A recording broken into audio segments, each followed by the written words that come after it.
Hello, everybody, and welcome to the new Gamemaster Month advice stream. I'm Sean Reynolds of Monty Cook Games. New GMs Month is our month-long series of blog posts, activities, and a community area to take you from cracking open your first RPG core book, whether that's Numenera, Unknown Armies, Trail of Cthulhu, or something else, to running your first session. If you want to join in on the fun, you can follow us on Twitter and join the Facebook group. I am here with our panelists, Kat Tobin of Pelgrane Press. Hey. Cam Banks of Atlas Games. Hey. Charles Ryan of Monty Cook Games. Hello, everybody. And our Twitch host who is with us in chat, Matt Colville. Thank you very much for being here, and thanks to Darcy, Ross, and Matt for setting this up. Anybody have a quick introduction you want to give about yourself before we get to GMing questions? That sounds like a good idea. Why don't everybody do a quick introduction? How about you go first, Kat? Okay, so my name's Kat Tobin, and I'm the co-owner and managing director of Pelgrane Press. And we produce games like Trail of Cthulhu, which is one of the games that we're showcasing in new GM Month, as well as 13th Age, Knights of Black Agents, and #Feminism. Cam. Yeah. Hi, I'm Cam Banks, and I work for Atlas Games. I'm the RPG director.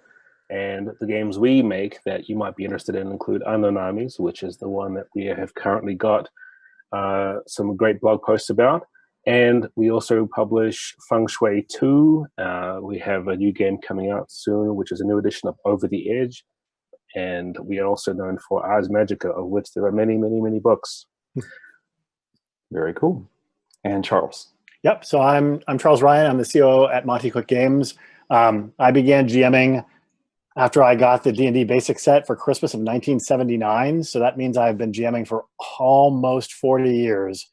And I've been in the game business for quite some time. And here at MCG, we began New Gamemaster Month. I think this is our 4th year, but it was an MCG-only enterprise for the first few years. And so I'm the guy that has put together the curriculum for New Gamemaster Month. And then this year, I was fortunate enough to rope Kat and Cam, Atlas, and Pelgrane into joining forces with us and broadening the scope of it and bringing in more new GMs. Great. Well, thank you all very much for being here. So first question is just a warm up. Oh yes, Charles. I don't think we need to introduce Matt on his own stream, but I just wanted to thank Matt for hosting us on this.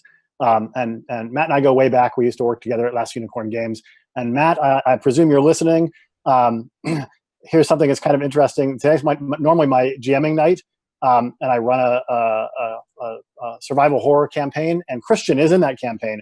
But we had to cancel tonight, and this is running a little bit earlier. But if the timing had been a little different, as it looked like it might have been earlier this week, you would have been able to say hi to Christian here live and on video. Just throwing that in there. All right. So quick warm-up topic is, why do you enjoy GMing? Because everybody was new to GMing at one point, and I would like to hear our panel of experts just talk very briefly about why GMing is something that you enjoy. And I'd like to start with Kat, please. So I think that for me, one of the reasons why I really, really love GMing is just the moment of realization when you're running an investigative type game, as I tend to do quite often. And you just see that dawning moment of realization in the player's eyes as they're like, oh, and suddenly it all comes together for them. And all of the little things that you've seeded all the way through the adventure suddenly all comes together in this one perfect, exciting, now we know what we're going to do. Let's get into it, let's finish this kind of moment. And I love that kind of the realization and the sense of achievement that you feel from your players when they crack that mystery and when they understand what's going on. I really love kind of creating that situation for people.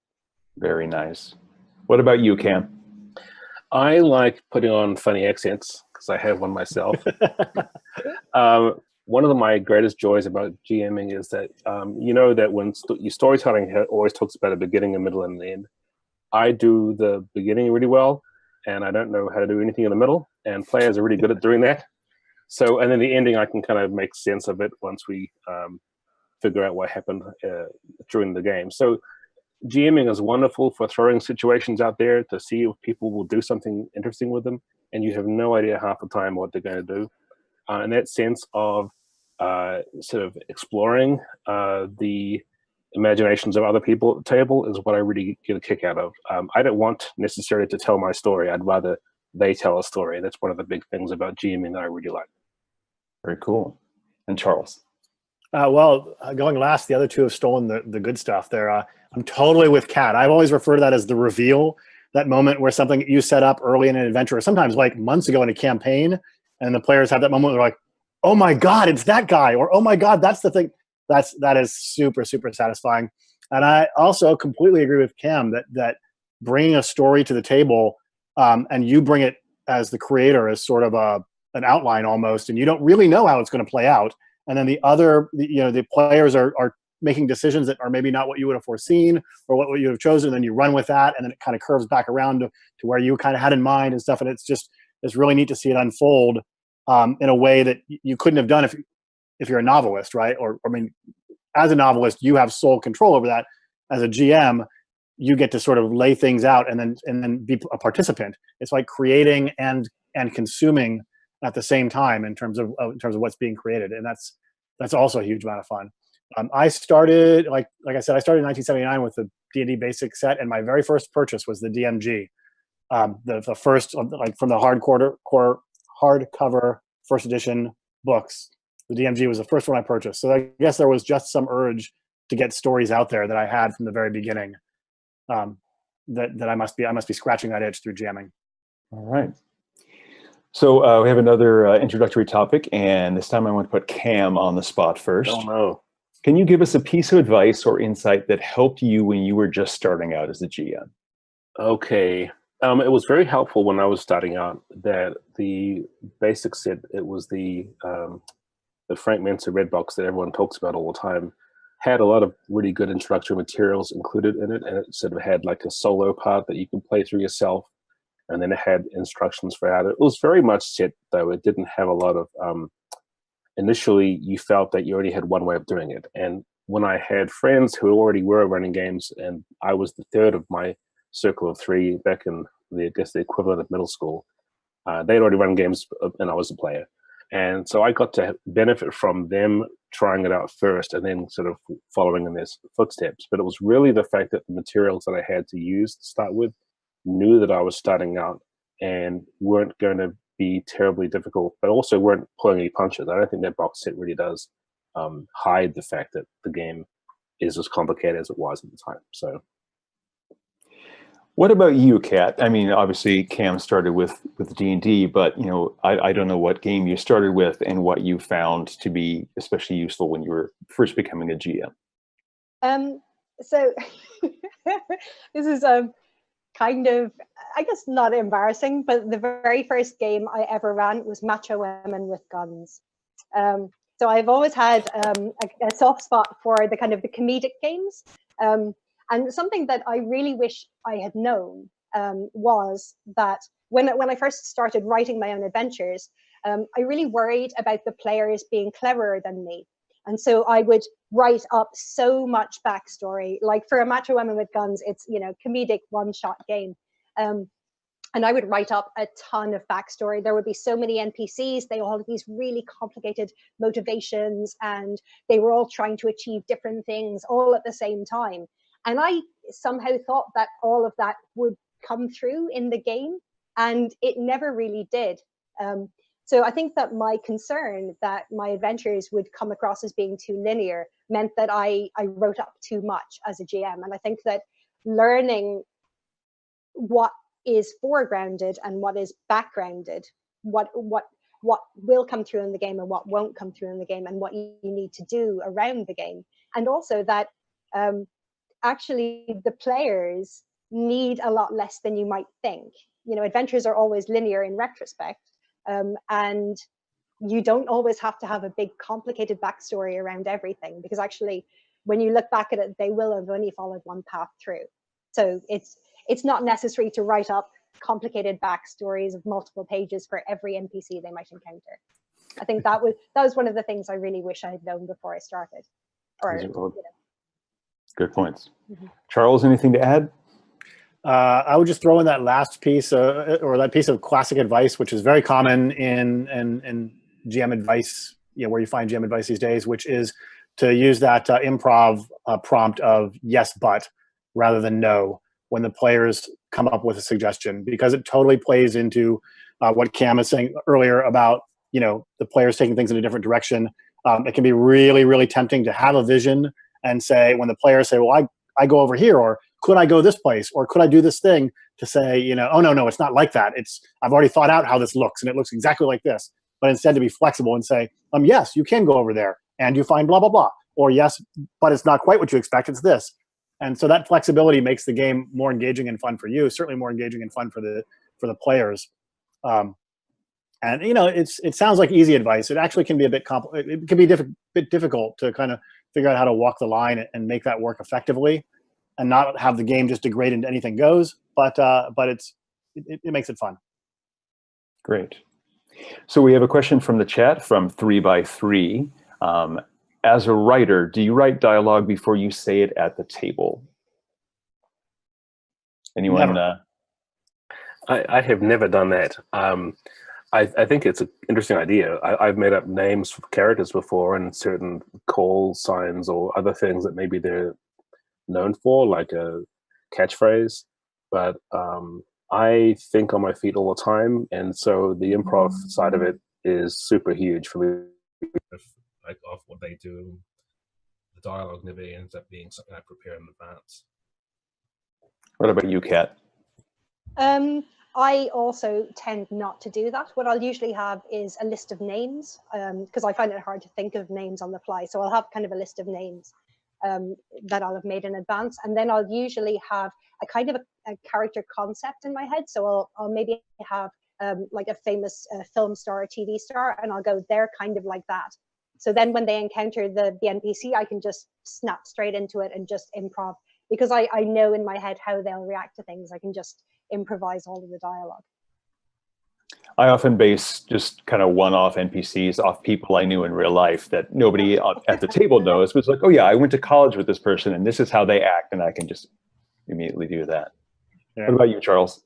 So I would take it a step further. I would say that not only do I not write dialogue ahead of time, but I also won't write descriptions. Like some adventures, published adventures, will have box text that describe the room or describe the scene or whatnot, and I won't do that. What I will do is I'll write a handful of bullet points of the most important things based on the impression. So rather than saying, you walk into a room, it's 50 feet by 60 feet, and the ceiling is 20 feet high, and there is a large fireplace on the other side, instead I might write just a bullet point.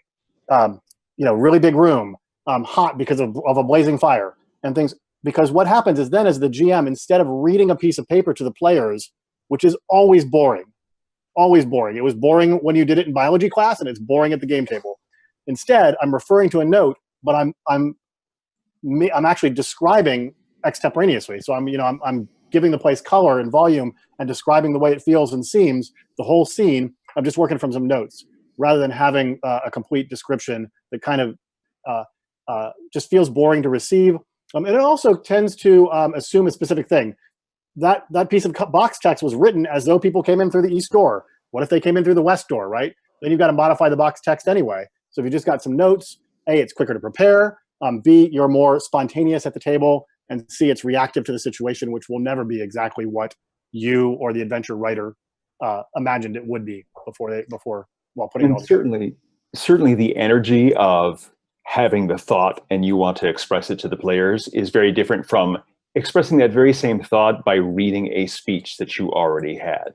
Exactly. So like, just even if it's your own words, the tone of saying, I am going to read this thing and it has a certain cadence to it, versus, okay, then this thing happens. So I 100% agree with you there. Yep, and writing 4 or 5 bullet points is so much faster than easier than writing out all that dialogue anyway, right? So it cuts down your prep time. Yeah. Now that's very much a D&D-ism, just because since the dawn of time, D&D adventures have had, all this box text for you to read. Sometimes even, a half a page of box text for some gigantic boss encounter.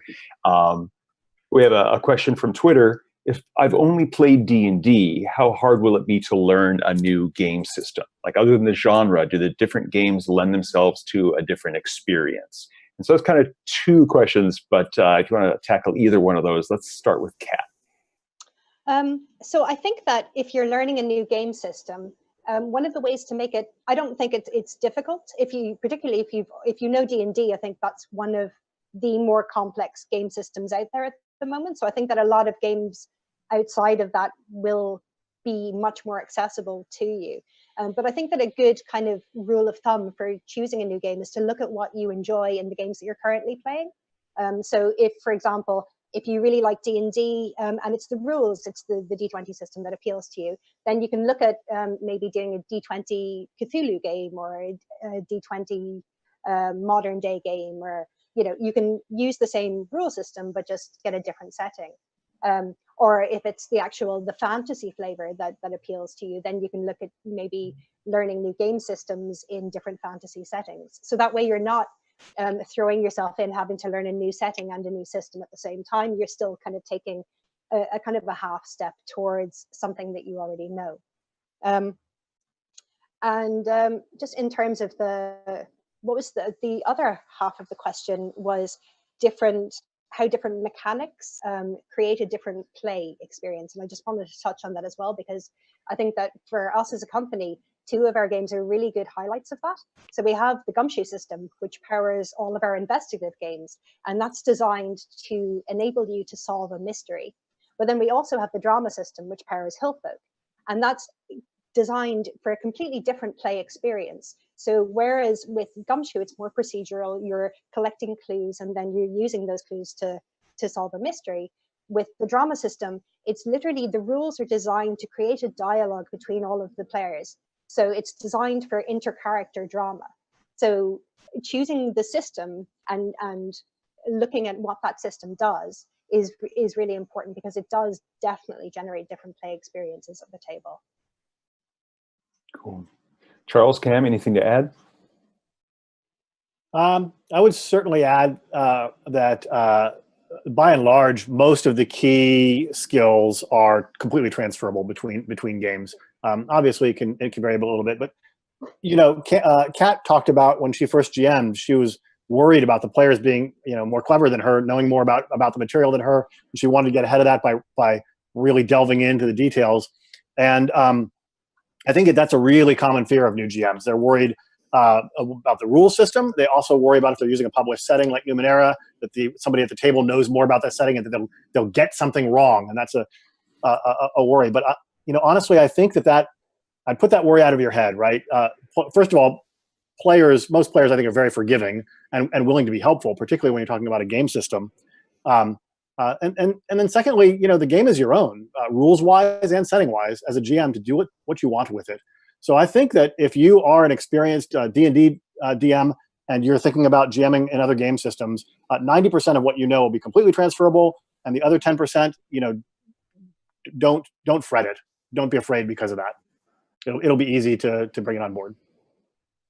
I would say that there are some games, and actually quite a lot of games, where the basic mechanic of the system and things like how to make characters and just the basics of combat seem to be pretty easy to pick up. It's sort of the various other expanded versions of those within the game that might take a little time to get used to. And you can do those things one session at a time. If you want to introduce vehicle combat, do that a different session from the one when you make characters or the one where you start using combat for the first time. I really do think that the system that you use does inform and change a lot of the experience. Like Feng Shui 2 is supposed to be a very high action Hong Kong cinema game, whereas Unknown Armies isn't anything like that. But I agree what you said, Charles, too, that the fact that once you've played one game, you can kind of get an idea of how that sort of dynamic at the table is supposed to work. I'm the one who sits here, rolls some dice, I've got some notes, you have your characters, and there are some games that mess with that kind of dynamic a bit, but not a lot of them. And you aren't going to go too far wrong if you continue to have the same kind of group feel that you had with each game you play. And that's at least reassuring. If Joe over there is going to play kind of a sneaky rogue character, he's always going to play a sneaky rogue character no matter which game you play. And, Mary decides that she always wants to have 7 ring binders full of backstory, and she'll do that no matter what. That kind of thing where your actual table, the people who are playing with, will be the same from game to game is really kind of neat. So I like that you can at least count on some things as a social side of the game to stay the way they are. Cool. We have a question from John Matt 3000. So what is the thing that you think most often keeps people from GMing? What would you say to get them off the fence about that hesitation? And I'd like to start with Charles this time. I think it's kind of what I just said a couple minutes ago. I think a lot of people that are interested in it, they think that there's some secret sauce that they don't have, or that they're insecure that somebody else will know it better or do it better, and that they will look bad. And I would just say there isn't a secret sauce. It's just doing it, and having fun. There's not some special skill out there or talent that you lack that other people have. Do it, and your players will love it. And if they don't, great, then do something else. But it's not as hard as you think it is. It's not as scary as you think it is. And you don't have to have some special skills that you don't have currently. Yeah, that's it. Kat? I think I definitely agree with Charles. I think that kind of fear of getting it wrong and fear of not knowing the system, or that somebody else will know the system better than you, is a really big issue for people. And I think as well, it's interesting with the rise of role-playing games on things like Twitch and YouTube, where now I think a lot of people are watching more experienced GMs run games, and so there's an expectation that their game should be like that. Whereas, there's no kind of realization or understanding that these people like Matt and like Charles have been running games for a long time and a lot of years. And when you run your first game, it's not going to look the way you've seen it on the internet. It's going to be a little bit rougher, and that's okay. It's, as Charles said, your players will be very, very forgiving, and it's just, you just need to get over that fear that you're not going to do it as well as other people. Yeah. Everyone is busty the first time. Well, it's like Jake from Adventure Time says, sucking at something is the first step to becoming awesome at something. And that's true. Yeah. You don't take that first step as a GM and make those mistakes. Like, I'm going to throw out that when I was in high school, I ran a D&D game for my friends, and it went off the rails, and sometimes it got boring, and I, wasn't very creative with naming characters. A lot of character NPCs ended up getting named for different types of candy, and people just jokingly called my campaign Candyland, and then did that for a few months and said, okay, now that I've learned some things not to do, now we can start over and have a more different experience that isn't involving, the arch wizard Skittle being, sending you out on missions for things. Darcy, who's running things behind the scenes here for us tonight, wrote an article that was posted on the MCG website just a few days ago, and she talked about how in her first GMing experience, she thought it was horrible, but all of her friends loved it, right? And I've also seen that happen when people have played. They've been like, "Oh God, what a disaster!" And I'm like, "What? I didn't think that was a disaster. I had a great time." And then it turns out all the other players did too. Yeah. The first time. Oh, sorry, go ahead, Cam. I was going to say the first time that I ran a game with any kind of sense of confidence, I accidentally ended up killing all the player characters off, and I felt terrible. And these days, people talk about the TPK, or total party kill, and making it sort of a pride of place of something, but I felt absolutely awful.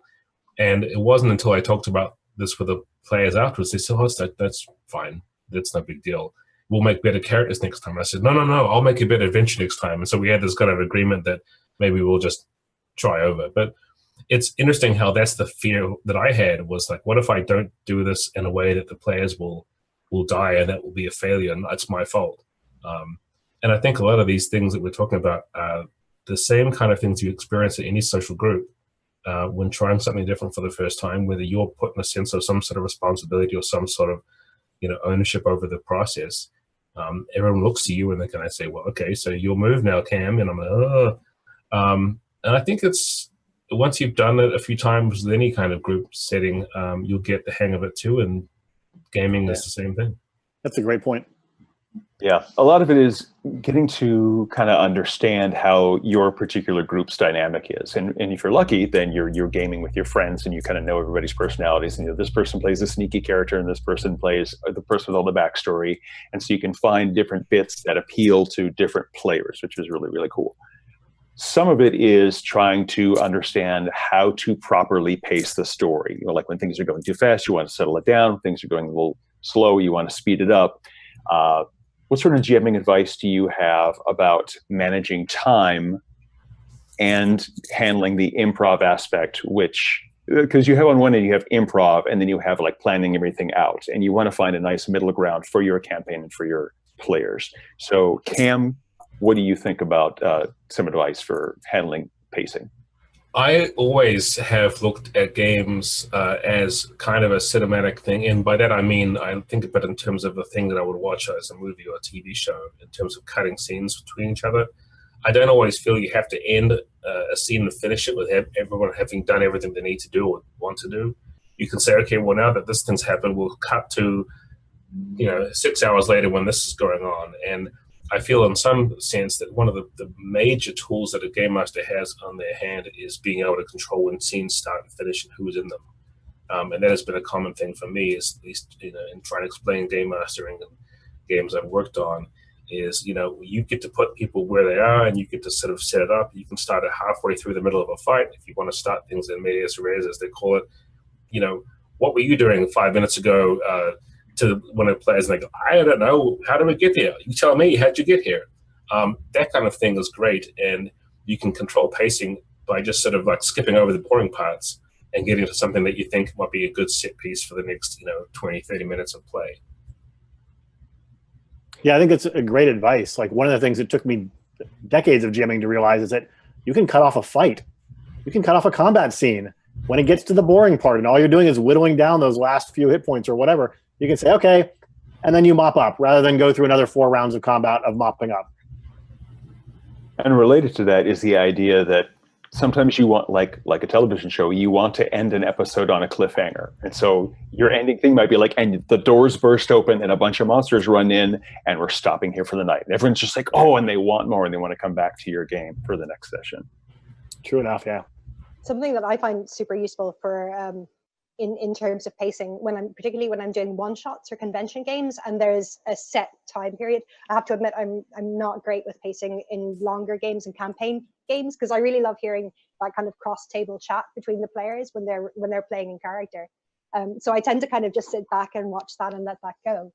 But for convention games where you do have to have a very strict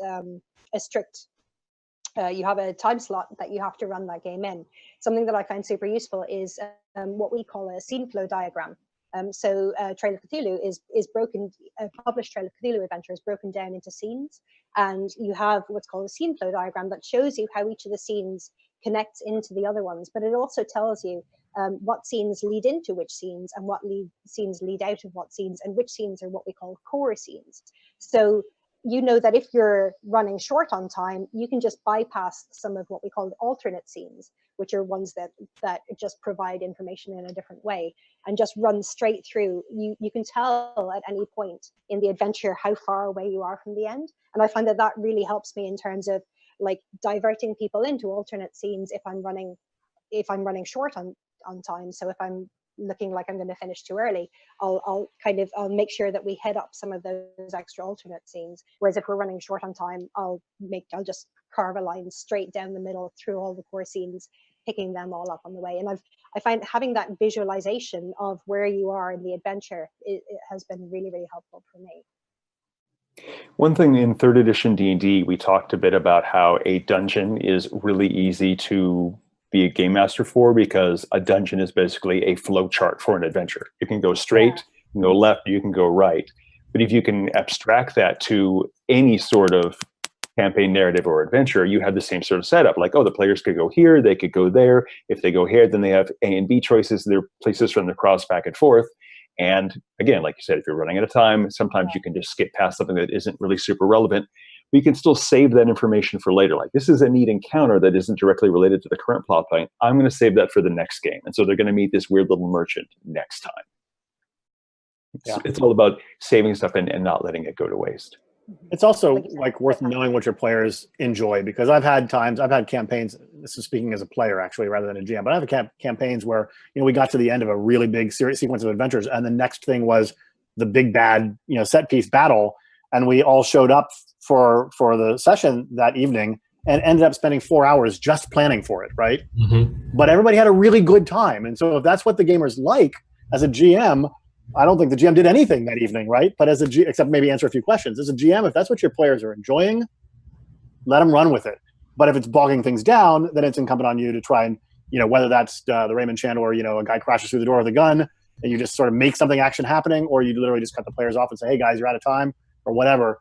You have the ability to control pace, but outside of the convention setting, like Kat was talking about, if you're not constrained for time, let the players have that cross-table in-character chat if that's what they're enjoying, and particularly if that's what all of them are enjoying.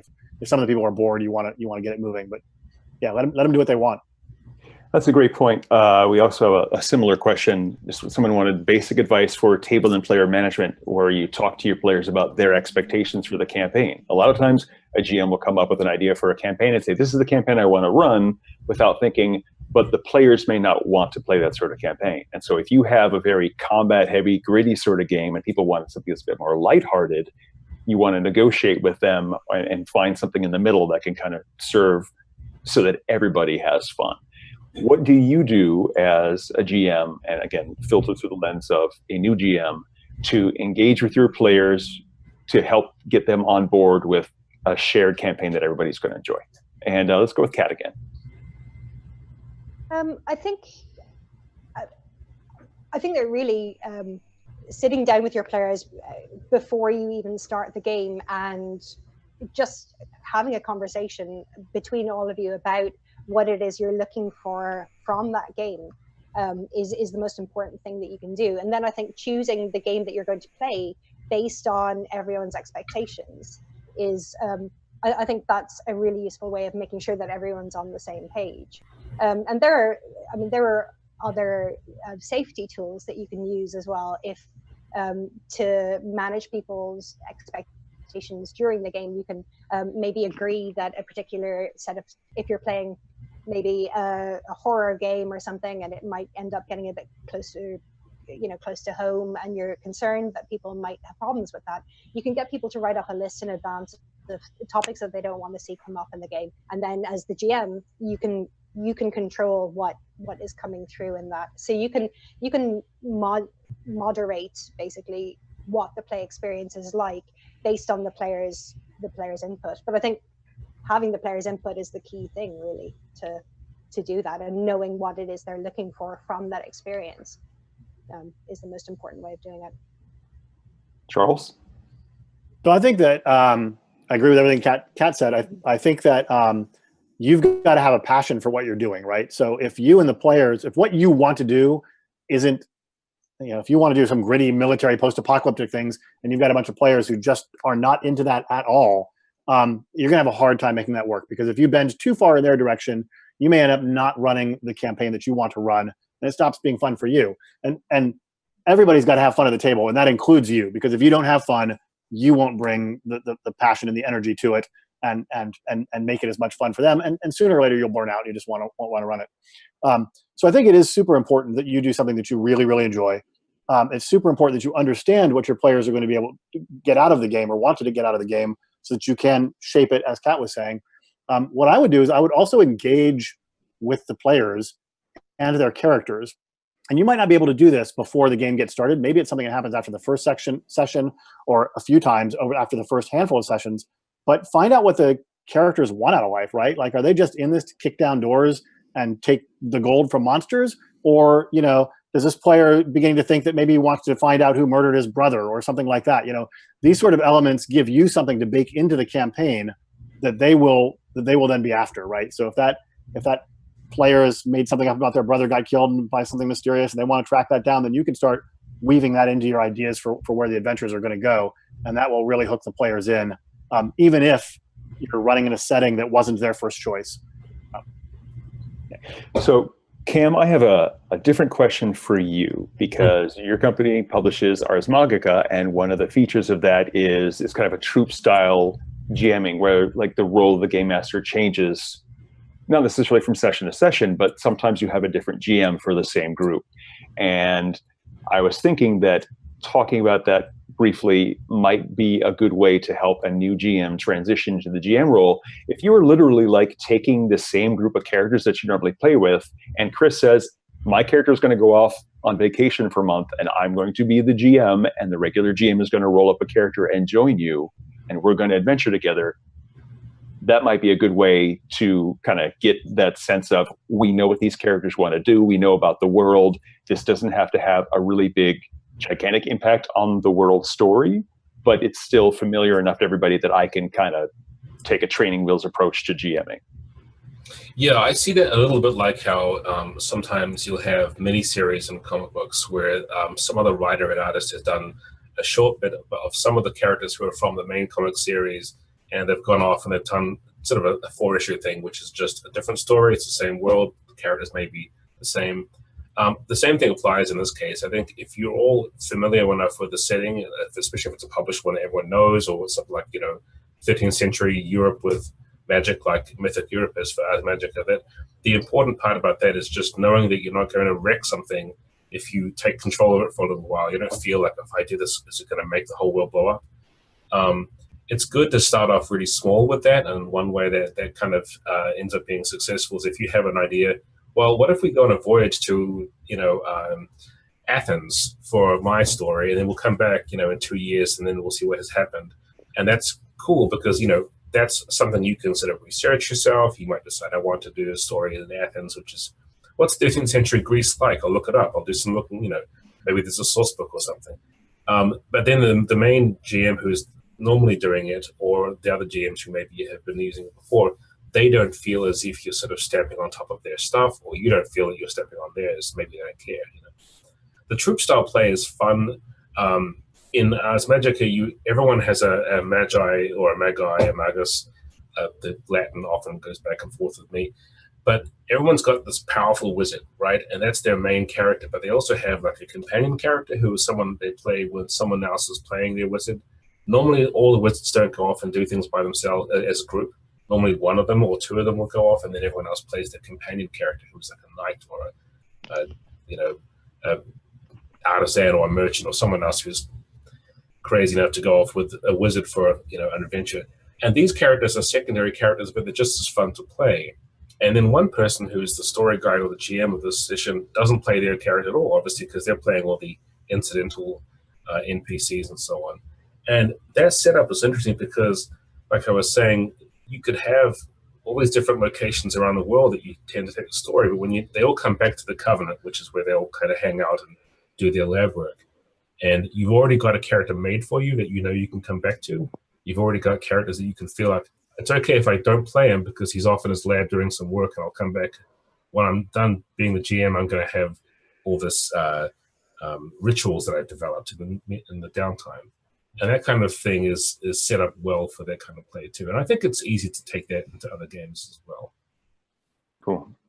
So, Kat, earlier you were talking about how you developed all this backstory for your Macho Women with Guns game, and how like the adventure tends to become a railroad, just in retrospect, because you had one path that you chose. We have some new GMs in the audience, and they're not familiar with the terms of a sandbox campaign versus a railroad campaign. Can you just give a quick definition of that, and how you would find balance between the two ends of that spectrum? Okay, so a sandbox campaign is where you have a lot of, let's call them different nodes, and the players can essentially go through the campaign in any order. There's no set path through it. It's more like a progression. It's like they can go to a location or to maybe a time period, and they can just explore that. So Ken Hite, who's one of our writers who wrote Trail of Cthulhu, refers to that as like an ocean of clues. So you literally drop the players into an ocean of clues, and they can swim around to wherever it is they want to, wherever it is takes their fancy, and they'll kind of get to an end just over time, just by kind of accumulating clues in this ocean of clues. Whereas a railroaded adventure, or a more linear adventure, is one that tends to have fewer branching paths. So there'll generally be one route through the adventure, and it will usually, it's often used as a negative term, the term railroad, because it feels quite limited often if it's not run very well, in that you say walk into a room and there's a giant box that said open this to go on to the next location. You're like, okay, I guess I open the box then. So it tends to restrict the players, and just direct them, funnel them down one path through the adventure. So a lot of our adventures tend to be more, as I said earlier, more branchings. So you have your scene flow diagram, and there'll be an introduction or an investigative trigger that will start everything off, and then it'll expand out into a number of different branches that you can go down. So yeah, so I think that's the kind of the main difference between like the kind of the more sandboxy, open-ended campaign as well. There's no particular way. Two groups will always play a sandbox campaign differently. There's no right way to play it or wrong way to play it. It's just however you want to go with it. Whereas a more railroaded or linear adventure, pretty much every group will go and meet Mary, and Mary will give them the weird book, and then they'll take the weird book to the library, and then the librarian will say, oh, well, that's, the old church down there, and then they'll go to the old church, and then they'll, the priest will say, well, you got to dig up a grave, and then they'll dig up the grave, and then there'll be a ghoul, and then they'll kill the ghoul, and that's it. So every group will hit all of those same points in a more linear adventure. Charles, Cam, anything you want to add to that? Or tips on where to find a balance between the two? Yeah, I would say that I would just add that by and large, people usually use the term railroading as disparaging because it's often associated with a GM who can only envision the adventure occurring a certain way and then kind of won't let the players diverge from the path that they have in mind. People usually use the word sandbox positively because it means an open-ended world where the players can do anything that they want. But I think balance is super, super important because it's also possible for players to get to sort of swim and have no idea what they can do next to advance the story. And I've played as a player in a couple of campaigns where the players just became very frustrated because after the third 4-hour game session on a Friday night where we hadn't advanced the story at all because we just hadn't chosen to go to places that had useful information to advancing the story, it was a very frustrating experience. So despite those sort of connotations, I think that both sort of versions are bad. You can think of sandboxing as like if you played a campaign that was a mega dungeon, right? Where like the whole map of the dungeon has been made and every single room has been filled with an encounter and the players can go to whatever order they want. But even that's a bit of a lie though, right? Because the person who designed that dungeon probably put the staircase down to level 2 way at the back of level 1 so that you will probably have to have explored all of level 1 or much of level 1 before you can get to level 2, right? So right there, that's a railroady element to even sandbox adventure design. So I would just say that as a GM, you want to look at your adventures, no matter whether it's a published adventure or one that you made up, in the sense of like you kind of have an idea, a vague outline, and probably it's vaguer the further away you are from the events of it. And then you're willing to follow that outline. You're also willing to let the players kind of guide how it unfolds.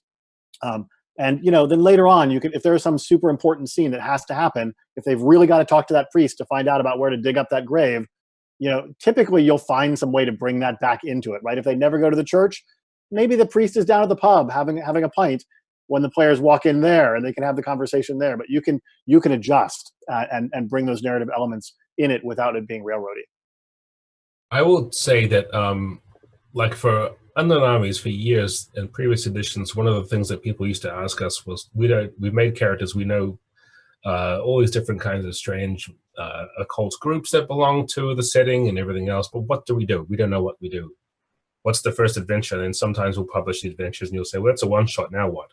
So for third edition, something that I really liked about what Greg Stolze did, the designer, is that he introduced this idea of objectives. And it's kind of a middle between the two things. The players as a group come together and they've made their characters together, they collaborated how to make them, they've also contributed to making the setting. If you want a specific kind of location in the setting that you want, like if it's going to be a strip mall, that's your main setting. Well, is it going to be a nails shop that, where the people join in and get your manicures and so on? Is there going to be like a rent-a-video place that's still there, even though it should have been closed years ago? The players make these locations, and that gives you kind of, your sandbox in a way. You've got the different places, and someone says, well, there has to be a library. Well, there has to be this.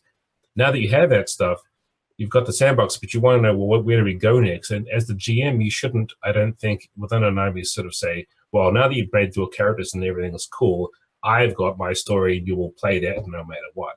So instead of that, while the collaboration has been going on, you've been sort of giving suggestions. Well, maybe there is a university that's got a professor who's a drunk. And then they say, that sounds cool, we'll go with the professor who's a drunk. And you're like, great, I've got the professor who's a drunk window. But the objective is the important part of this. It's like, what do you as a group want to achieve in the game? Do you want to unseat this local political character who's, you all hate? Do you want to sort of solve some strange occult mystery that no one's ever been able to solve? Do you all want to grab mystical power and ascend to the stratosphere? These things are what the objectives are about. And once you've established that, the Game Master gets this sort of, I've got locations, I've got your characters, I've got what you guys want to do in the game. I will go away and I'll plan something, and next time we'll play and we'll see how it turns out. And each session has that sandbox in a way because you haven't really got things bolted down entirely. You don't have a fixed path. But you do also have a common idea for what the characters want to do. They all want to achieve a thing.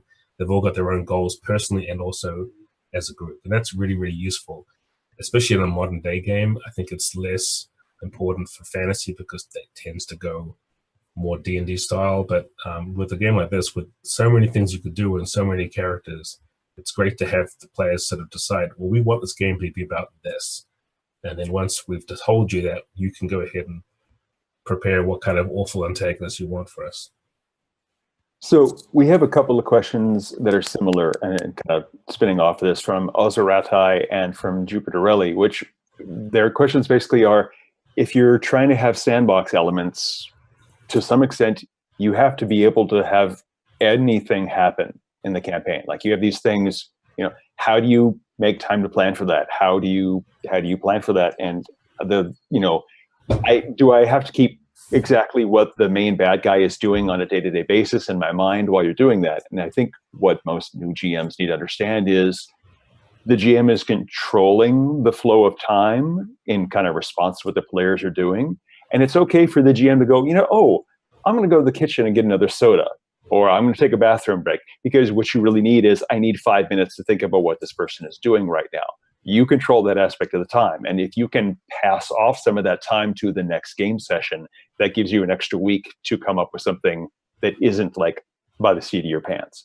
But you have so much information in your head from movies and TVs and plays and things like that, that you can just pick up some plot element from, like, if your players stumble into something that you didn't expect them to, there could be something based on some weird little Outer Limits episode. You're like, oh, this would be a little one-off within the regular campaign.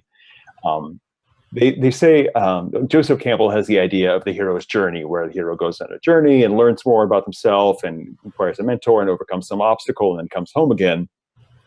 And it's just another way of saying that all stories kind of tend to have this particular pattern. And it's often hero goes on a journey or a stranger comes to town. And both of those basically are the same story from a different perspective. And if you just kind of flip an existing story and put it in a different genre, you can really come up with something unique and different that players aren't expecting. Just as an example, I know I'm the moderator, I'm talking too much, but my brother-in-law, J.D. Weicker, ran a Feng Shui game. One second.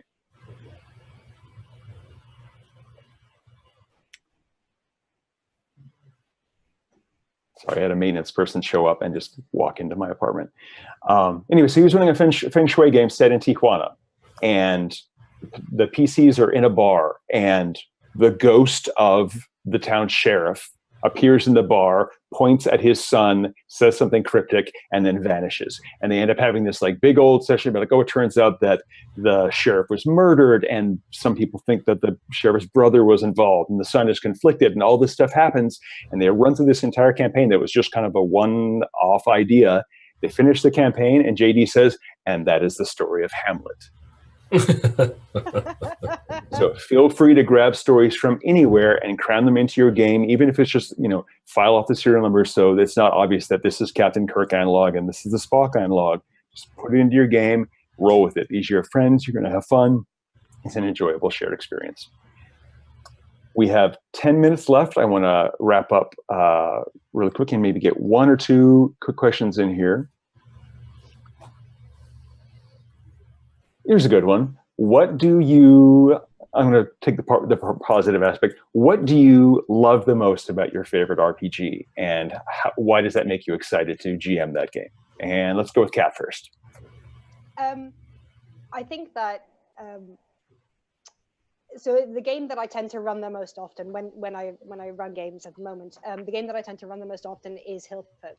And I usually play in one of the so Hillfolk, the standard setting is you're playing 10th century hill tribes in the Levant.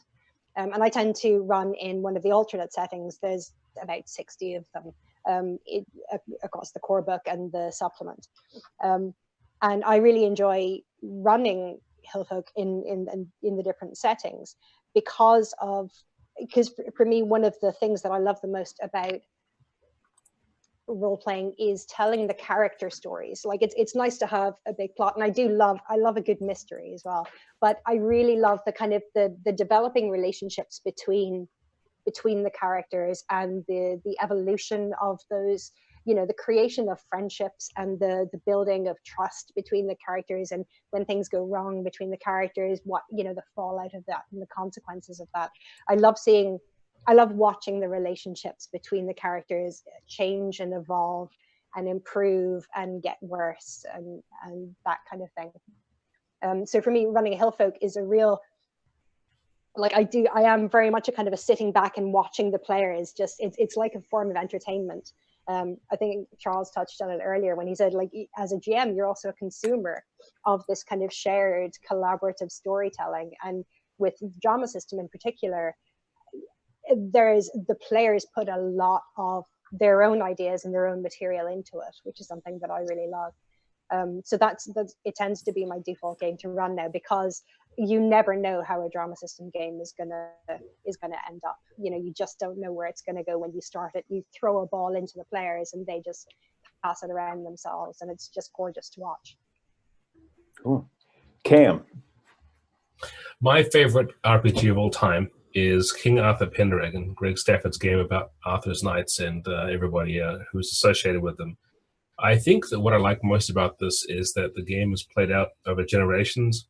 It begins in the time of Uther, before Arthur is even born, and it ends when he and Mordred are facing each other at the Battle of Camlan, and you play sometimes the grandson or granddaughter of your original knight at the end of this campaign. And it's a long campaign. I mean, the book, it's called The Great Pendragon Campaign, where he's sort of laid out the entire story, is huge. And I have never actually done the entire thing. And what tends to happen is I start the game out in the kind of, quote, post-Romanized Britain's Uther period, when everyone is still recovering from the fact that, Rome has left England and Britain, and all the tribes are sort of warring with each other. There's no high king or anything.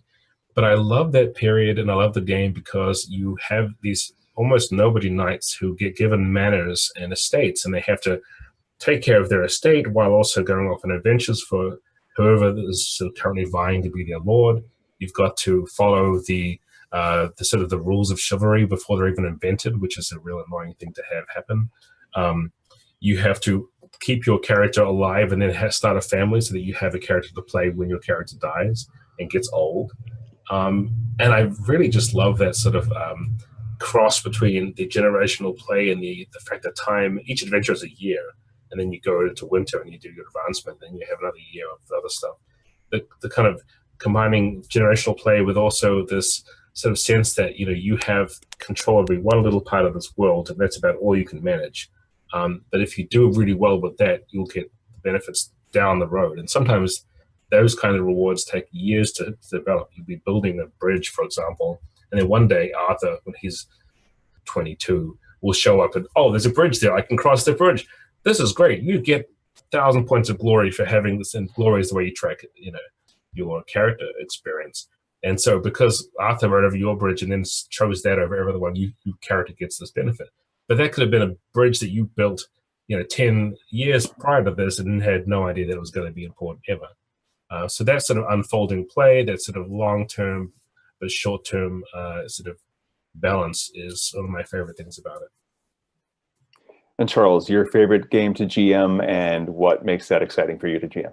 Yeah, I'm going to sound like I'm pandering here, so I apologize in advance. But I swear to God, this is an honest answer. It's just not a coincidence that I'm in this chat with the people that I'm in this chat with. So I ran Ars Magica for several campaigns for many years. I love that game. I also some of my biggest, longest running campaigns were D20. Sean, you and I, of course, overlapped at WotC working on that. I was later the brand manager for 3.5. And one of my campaigns that I ran for a very long time when I was living in England was a crossover where I used the core of the D20 rules and grafted, but ran an Ars Magica campaign.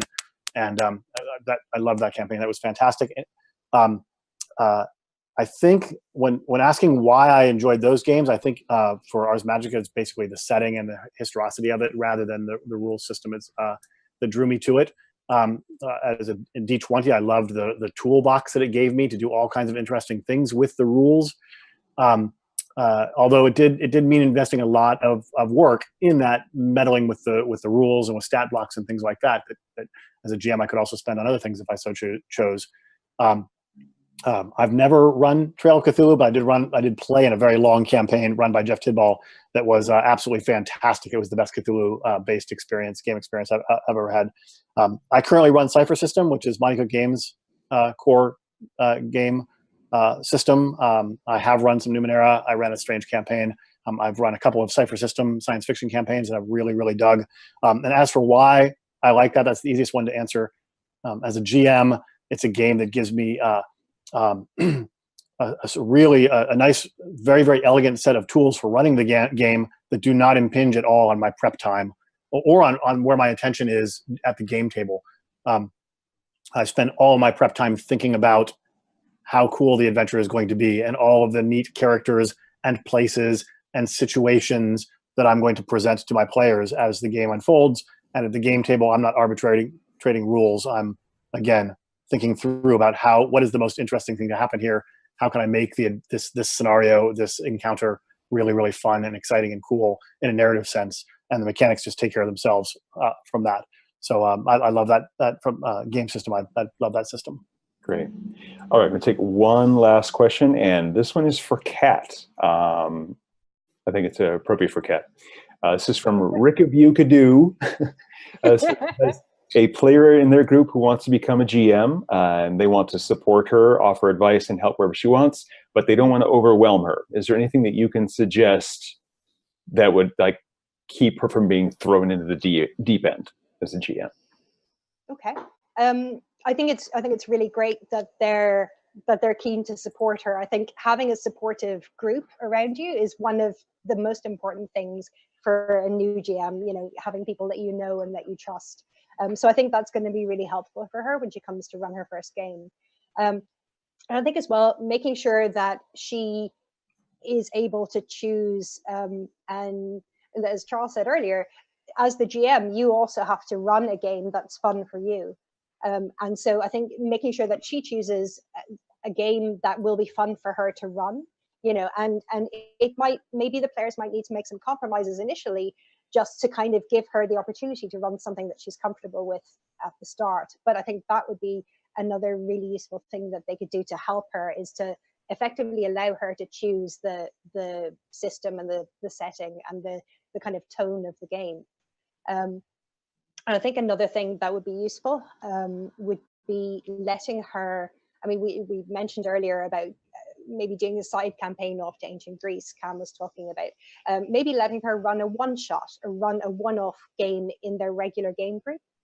So she might do a side quest or something like that, just as a one-shot, just to kind of test the waters and see how she feels as part of the ongoing game before she actually starts her own game. I think that would also be a useful thing for her. But giving her space to, in a gendered sense, giving her space to talk as well, and listening to her, and making sure that, you know, when she is the GM speaks, that all of the players are kind of giving her their attention and making sure to listen to her and not talking over her and acknowledging what she's saying. I think that's also a useful thing to do. That's great advice. Thank you very much. Well, we are at the end of our time limit. I want to thank Kat Tobin of Pelgrane Press, Cam Banks of Atlas Games, Charles of MCG, and our Twitch host, Matt Colville, and Darcy Ross, who is hidden and helping send us questions. Sorry if we didn't get a chance to answer your question, but we have a Facebook group, and there's the new Gamemastermonth.com website where you can also talk to other experienced GMs and other newbies like yourself. So if you have any questions, please go there. One thing we also want to plug right now is that this year is the year that Monte Cook turns 50 and is hitting his 30th year in the game industry. So we're doing a really cool thing called 50-30. You can hear about it on our website. We're just trying to get as many people as possible to run some sort of game that weekend of Saturday the 27th and Sunday the 28th. All the information is on the MCG website. Kat, do you have anything you want to plug since we have an audience for the moment? I would just say New Gamemaster Month, Trail of Cthulhu. We have on our website, pelgranepress.com, we have a resource page devoted to first-time GMs running Trail of Cthulhu, as well as a page of other resources that you can download entirely for free. We have adventures, characters, everything you need. As part of New Gamemaster Month, we've included a link to one of our adventures, and we're going to talk you through how to run that. And that gives you a really good setup as to how to run any trail game. So I just think it's a fantastic initiative, and we're really happy to support it. And we're all kind of around on the Facebook group and on Twitter, and happy to answer any questions that people have. Awesome. Cool. Cam, got a plug for us? Yeah, I'm also thrilled that we have the opportunity to have folks try Unknown Armies out. It's a little different, the way that the game is set up, and the fact, like I said, the objectives and so forth, but there's a lot of resources on our page at atlas-games.com/Unknown Armies, I think it is. You'll find it. There's links in the chat. The best thing about this new Game Master Month thing is we get to see people trying these games out and sharing that kind of experience with other people on the Facebook, and also at other locations where they can post those experiences. And I'm happy to continue to jump in there and help people out when I see them. We also have other Atlas staff and freelancers, WJ McGuffin, who has been amazingly good at preparing this material. He is also showing up to answer questions too. And Charles is the head of New Game Master Month. Anything else you'd like to say? I just want to say, I don't think we've mentioned this for anybody who hasn't been following the program. If you go to New Game Master Month, it is a 8-step program, if you will. We do 8 posts. We're in the middle of it right now. But the truth is, while we made January New Game Master Month, you could do this at any time. And if you haven't started it, you're a couple steps behind, but it will take you between 20 and, I don't know, 45 minutes to do any given step. So you could it is absolutely not too late to jump in. Just go there and click on the Get Started button, and it will take you to the first post, and just go through it, and it'll walk you through. This is a program that is designed to help people who are thinking about GMing or have been thinking about GMing to do it the first weekend in February, to run your actual game, and you'll do it, and you will have fun, and your players will have fun, and you won't be a wannabe GM anymore. You will actually be a GM, and you'll realize, hey, I dig this. I can do it. It's not hard at all. So I just want to call that out. And then I want to thank the panelists. So I've never been on a panel with Cam and with Kat before, but I would do it anytime. You guys are great. If you hadn't picked out from Kat's accent, she's joining us from Ireland. So it's like, I don't know, 4 o'clock in the morning there or something crazy. Cam, however, is lying to you. His accent, he may tell you one thing, but he's actually in Minneapolis. So That's not that big of a stretch for him. St. Paul, they're very different. You're not in St. Paul. You're in like Falcon Heights or something. No. We're down here deep in St. Paul. It's terrible. Oh, really? Okay. So Yeah, they roll the streets up in the middle of the night. No, it's the St. Paul location. Yeah, but I mean, it's easy to confuse them when you don't live right here in the Twin Cities. yeah, I guess my knowledge of that area is not, my geography is not strong. Anyway, thanks guys. That's about it. I have one last plug in for Monty's birthday. Then yes, and I have one last request for Kat. Can you say Ars Magica for us in your normal accent? Well, I would say Ars Magica. I learned it as Ars Magica. I played Ars Magica in the 90s, and that is how I would do it. I am definitely on the side of Ars Magica. You're not wrong, but no, neither is Sean actually. And I didn't even say Ars Magica. I think that's what Sean was looking for. Yeah, there you go. That was actually that was a chat guest requesting that. That was not me. Yeah, that was Neil Poss wanted to know. So thank you.